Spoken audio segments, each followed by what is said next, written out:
하나님 말씀은 요한복음 13장 1절로 11절까지의 말씀입니다. 저와 한 절씩 교독하시겠습니다.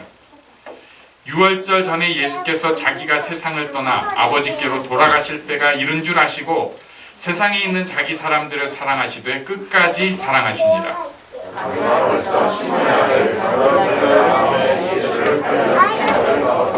저녁 먹는 중 예수는 아버지께서 모든 것을 자기 손에 맡기신 것과 또 자기가 하나님께로부터 오셨다가 하나님께로 돌아가실 것을 아시고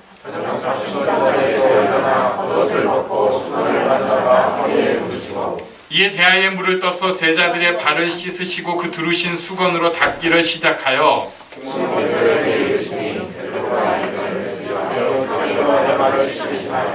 예수께서 대답하여 이르시되 내가 하는 것을 네가 지금은 알지 못하나 이후에는 알리라. 예수께서 대답하시되 시몬 베드로가 이르되 주여 내 발뿐 아니라 손과 머리도 씻어 주옵소서. 예수께서 이르시되 이미 목욕한 자는 발밖에 씻을 필요가 없느니라. 온몸이 깨끗하니라. 너희가 깨끗하나 당하는 하느니라. 함께 읽습니다. 이는 자기를 팔 자가 누구인지 아심이라. 그러므로 다는 깨끗하지 아니하다 하시니라. 아멘. 1절은 참 귀한 말씀입니다. 우리 한번 다 같이 읽겠습니다. 시작. 6월절 전에 예수께서 자기가 세상을 떠나 아버지께로 돌아가실 때가 이른 줄 아시고 세상에 있는 자기 사람들을 사랑하시되 끝까지 사랑하시니라. 아멘. 세상에 있는 자기 사람들을 사랑하시되 끝까지 사랑하시니라. 오늘은 예수님의 어떤 모습 가운데 이런 끝까지 사랑하시니라 이런 설명이 나왔는지 보려고 합니다. 우리 3절 말씀도 함께 읽겠습니다. 시작. 저녁 먹는 중 예수는 아버지께서 모든 것을 자기 손에 맡기신 것과 또 자기가 하나님께로부터 오셨다가 하나님께로 돌아가실 것을 아시고 예수님이 두 가지를 아셨다고 말씀합니다. 하나님 아버지께서 모든 것을 예수님 손에 맡기신 것, 그리고 예수님이 하나님께로 오셨다가 하나님께로 돌아가실 것, 자신이 하나님께로 오셨다가 하나님께로 돌아가실 것을 아셨습니다. 이게 좀 어렵게 들리지만 결국 사명을 아셨다, 내가 할 일을 아셨다, 다시 한번 기억하셨다, 이렇게 볼 수 있습니다. 소원이라는 표현을 쓸 수 있어요. 하나님께서 나를 향한 소원이 있습니다. 내가 어떻게 하기를 바라는 하나님의 소원이 있어요. 또 내가 간절히 원하는 나의 소원이 있습니다. 하나님의 나를 향한 소원, 내가 나를 향한 소원이 있어요. 하나님의 나를 향한 소원은 사명이라고 볼 수 있고요. 또 내가 간절히 원하는 소원은 나의 비전이라고 할 수도 있습니다.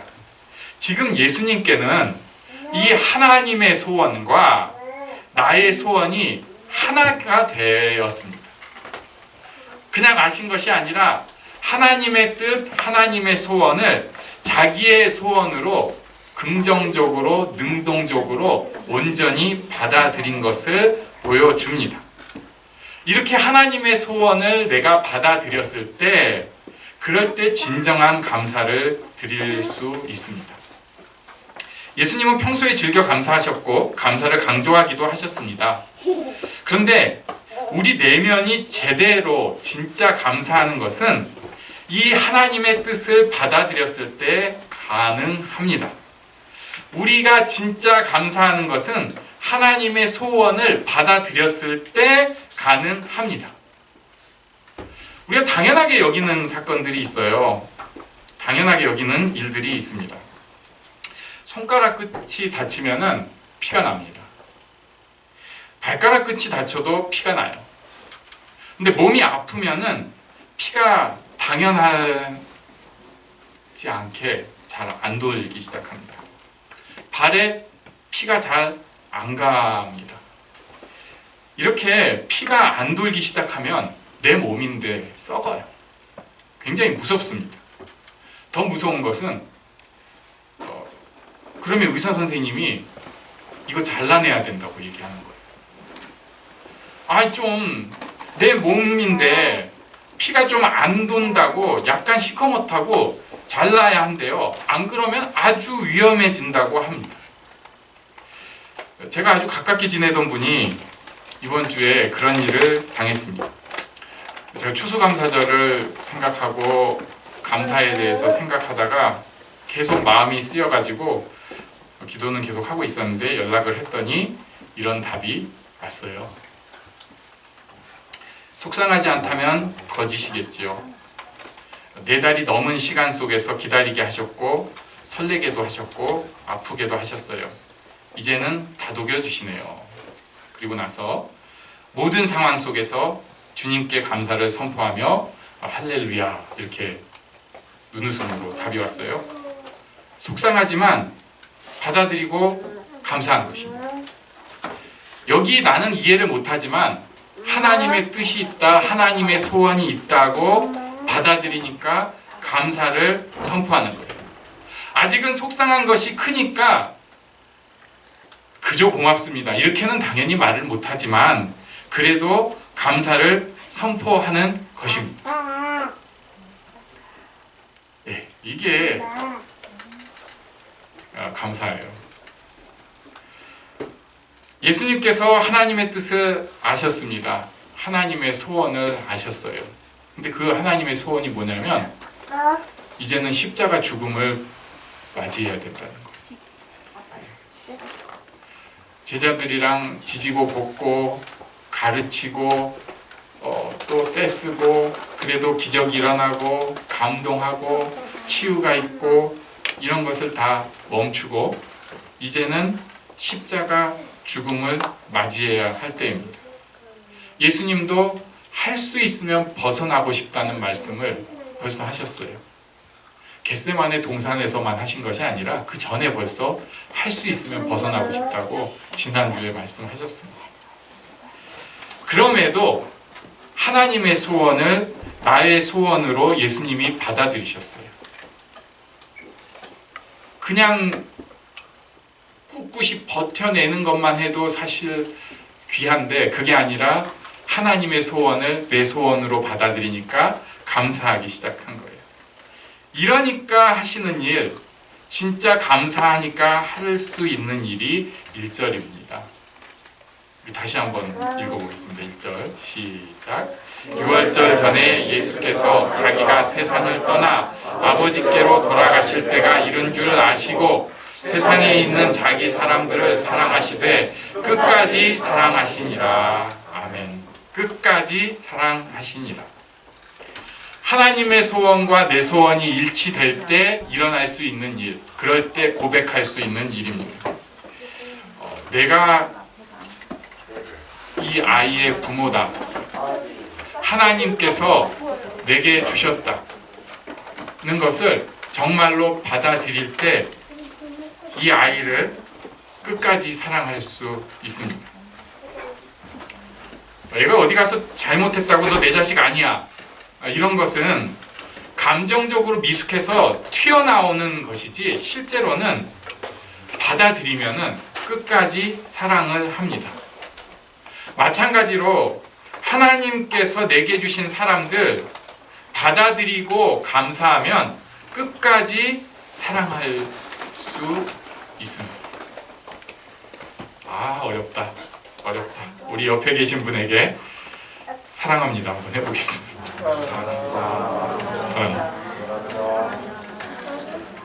끝까지. 이 끝까지 들어가면 어려워. 끝까지 사랑합니다. 끝까지 사랑합니다.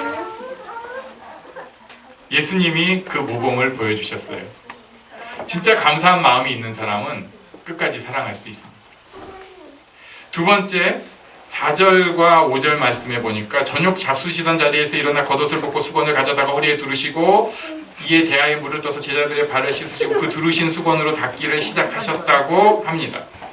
사랑을 말로만 하는 것이 아니라 실천으로 사랑을 하셔요. 가장 낮아진 모습으로 몸으로 보이는 사랑을 하신 거예요. 내가 사랑하지. 이게 아니라 내가 진짜 몸으로 사랑하시는 거예요. 제가 이론으로는 굉장히 사랑 잘할 수 있습니다. 그런데 아내가 그런 부탁을 하지도 않는데 백화점에 같이 쇼핑하러 가자. 이런 건 저한테 얘기도 안 해요. 왜냐면 저한테 너무 고통스럽거든요. 힘들어요. 얼굴색이 점점 바뀌기 시작하면서 저한테도 아마 인내 이런 게 좀 있겠죠. 근데 이게 딱 벗어나는 순간이 되면 저는 나 괜찮아 라고 하는데 벌써 상태 안 좋아져 있어요. 이론으로는 우리가 쉬워요. 실전은 장난 아닙니다.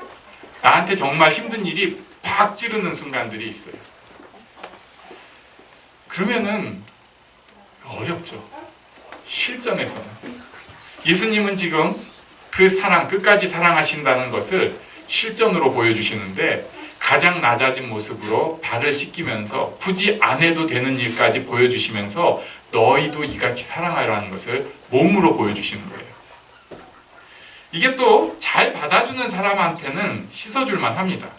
그런데 6절부터 베드로가 계속 뭐라 뭐 어쩌고 저쩌고 중얼중얼해요. 그래서 예수님이 7절에 말씀하셨어요. 예수께서 대답하여 이르시되 내가 하는 것을 네가 지금은 알지 못하나 이후에는 알리라. 이 정도 얘기를 했으면 좀 알아들어야 되잖아요. 근데 8절에 또 뭐라고 하냐면 베드로가 이르되 내 발을 절대로 씻지 못하시리라. 그래서 예수님께서 대답하셨어요. 내가 너를 씻어주지 않으면 네가 나와 상관이 없느니라. 이렇게까지 설명을 하셨는데 9절에는 또 이제는 저를 다 씻어주십시오. 참 그래가지고 예수님께서 또 10절에 설명을 뭐 막 하셔야 돼요. 그러니까 차라리 모르는 사람, 진짜 그냥 좀 약한 사람들은 우리가 섬기기 쉬워요. 그런데 나를 좀 안다고 하는 사람, 여기 베드로 나름 수제자, 그리고 나에 대해서 사랑한다고 하는 사람들은 실천으로 사랑하기가 정말 어렵습니다. 감정이 앞설 때는 오히려 사랑할 수 있어요. 저도 여러 번 경험을 했는데 예를 들면 뭐 아버지 학교를 갔다 온 아버지들 갑자기 표정이 바뀌면서 막 허깅을 하고 막 이렇게 하기 시작해요. 행복의 쉼터 다녀오면은 갑자기 집에 가서 뭔가 막 잘하려고 변신을 하기 시작해요. 그런데 감정의 섬김이 아니라 실천의 섬김으로 가기 시작하면 어려워져요. 특히 나랑 가까이 있는 사람들은 섬기기가, 사랑을 표현하기가, 실천으로 사랑을 표현하기가 굉장히 어렵습니다. 그런데도 예수님은 그거 다 설명해 주시면서까지 꿋꿋이 사랑해 주시고 계시는 거예요. 저는 그 생각까지 들어요. 참 이건 조금 비약이긴 한데 예수님이 지금 쭈그리고 허리 숙여가지고 발을 씻고 계시는데 베드로가 지금 이 얘기를 하면 갑자기 예수님이 떡 일어서가지고 이렇게 내려보면서 말씀을 하셨을 것 같지가 않아요. 어쩌면 무릎 꿇고 이렇게 허리 숙이고 있는데 베드로가 그 앞에다 놓고 계속 얘기를 하고 있는 거예요. 이건 제 상상입니다. 야, 그러면은 제가 옆에서 보면은 보다 말고 뛰어 들어갔을 거예요. 야, 빨리 지나가야지. 예수님 힘드시겠다 이놈아. 거기서 근데 집단에는 뭐 안다고 하는데 그게 수제자예요. 더 힘들어. 그런데도 끝까지 사랑의 실천을 하셨습니다. 예수님이 감사가 있기 때문에 하실 수 있었던 거예요. 겉으로만 할렐루야 감사합니다가 아니라 정말 베드로를 인해서도 감사했기 때문에 끝까지 사랑하신 것입니다. 하나님, 전 베드로 빼고 감사할게요가 아니라 베드로를 인해서도 감사했기 때문에 끝까지 사랑하신 것입니다. 세 번째, 좀 더 강하게 배신의 상황에서도 사랑하셨습니다. 11절에 보니까 이는 자기를 팔 자가 누구인지 아심이라. 그러므로 다는 깨끗하지 아니하다 하시니라. 이미 아셨습니다. 교회에서 가장 어려운 것이 어떤 것이냐면요, 괜찮은 사람 8명이 있는데 2명이 속상하게 하는 거예요. 8명이 있는데 괜찮은 사람이 2명이 속상하게 하는 거예요. 그래가지고 이제 그 뛰어넘었어요. 저 훈련 제대로 받았습니다. 이제 괜찮습니다. 그러면 어떤 일이 생기냐면 괜찮은 사람 99명이 있는데 한 명이 속을 확 긁는 거예요. 그러면은 우리는 아유 99명이 있는데 뭐 한 명 때문에 아니요. 사람이 그렇지 않아요. 99명 때문이 아니라 그 한 명 때문에 사람이 실족을 하게 돼 있습니다. 99명이 세워주는데 한 명 때문에 시험 들어요. 그게 사람이에요. 예수님 지금 그런 상황입니다. 충분히 그 하나 때문에 상처받고 나가 떨어질 수 있는 상황입니다. 주변에 사랑하는 사람 많은데 그 중에 딱 한 명이 속을 긁으면 인생이 막 힘들어집니다. 그러면서 또 본인은 괜찮다고 하는데 그 독이 다른 사람들한테 다 표현됩니다. 사람들이 눈치 보게 만드는 거죠. 발 씻어준다고 하는데 물그릇 막 앞에다 딱 놓고 발 씻어준다고 하면서 발 막 꽉 괜찮아 난 다 끝까지 사랑할 거야. 아무렇지도 않다고 독을 다 뿜으면 그 하나 때문에 내 사랑하는 주변 사람들 전부 독을 뿜는 것이 사람인데 예수님은 하나님께서 주신 이 상황 하나님의 소원을 감사함으로 내 소원으로 받아들였기 때문에 끝까지 사랑하실 수 있었습니다. 하나님께서 주신 것을 감사로 받아들이기 때문에 달라진 거예요. 오늘 우리 예배하러 왔습니다. 진짜 감사로 왔는가? 아니면 추수감사절이라서 감사 제목 꼭 써내라고 해서 얘들아 너네도 써야 해. 진짜 감사로 온 것은 다릅니다. 교회에 왔는데 찬송하고 싶고 헌금 드리고 싶고 말씀 듣고 싶고 사람들이랑 얼굴 한번 마주치고 싶고 이래서 가는 예배와 그래도 가만히 버티고만 있어야겠다 하는 예배하고는 달라요. 진짜 내가 가고 싶고 하고 싶은 예배는 내가 바뀝니다. 상황이 똑같은데 내가 바뀌니까 세상이 달라지기 시작을 해요. 우리가 이런 얘기합니다. 가족에 인하여 감사합니다. 오늘 그렇게 쓰신 분들이 분명히 있을 거예요. 근데 진짜 가족에게 감사하는 사람, 내가 이 가족을 위해서 뭐를 할 수 있다는 게 너무 감사한 사람, 가족을 위해서 요리를 할 수 있다, 청소를 한번 할 수 있다, 내가 좀 짜증나는 상황에서 섬길 수 있다는 게 감사하는 사람은 이게 다 좋아요. 근데 그렇지 않으면 대기하는 폭발 직전의 화산입니다. 지금은 좋은데 건드리면 결국 폭발해버려요. 정말로 감사한 사람은 달라요. 삶이 달라지기 시작합니다. 그런데 문제는 우리가 좀 예수님한테 너무 수준 차이가 많이 납니다. 그래서 예수님은 진짜 고마워서 하나님께서 내게 이런 상황을 주시고 내게 이런 소원을 주신 것이 너무 고마워서 감사합니다 표현하고 그것을 몸으로 표현을 하는데 우리는 그게 안 되고 감사합니다 하면서 사실은 선포적인 감사를 할 때가 많아요. 사실은 속마음은 부글부글한 게 있는 거예요. 지금은 감정적으로 감사할 때도 있는데 순간 또 알아요. 나도 감사 없어질 때가 있는 거예요. 그럼에도 선포의 감사를 하는 사람이 누릴 수 있는 축복은 나의 약함을 이제서야 볼 수 있게 됩니다. 내가 감사하다고 하는데 사실은 감사하지 않구나. 내가 우리 애 때문에 감사하다고 하는데 내가 사실은 감사 별로 없구나. 내가 내 배우자를 인해서 감사하다고 하면서 사실은 불평과 짜증이 더 많구나. 내가 가족을 인해서 감사하겠다고 선포하는데 아직도 멀었구나. 우리에게 주신 감사의 축복이 있습니다. 그 감사의 축복을 꼭 누리시면 좋겠습니다. 삶이 바뀌고 내 마음이 새롭게 되어져서 하나님 안에서 정말 행복한 사람을 되게 할 수 있는 것이 감사입니다. 행복의 키? 누가 물어보면 저는 감사라고 얘기를 합니다. 이 복을 모두가 누리시기 바랍니다.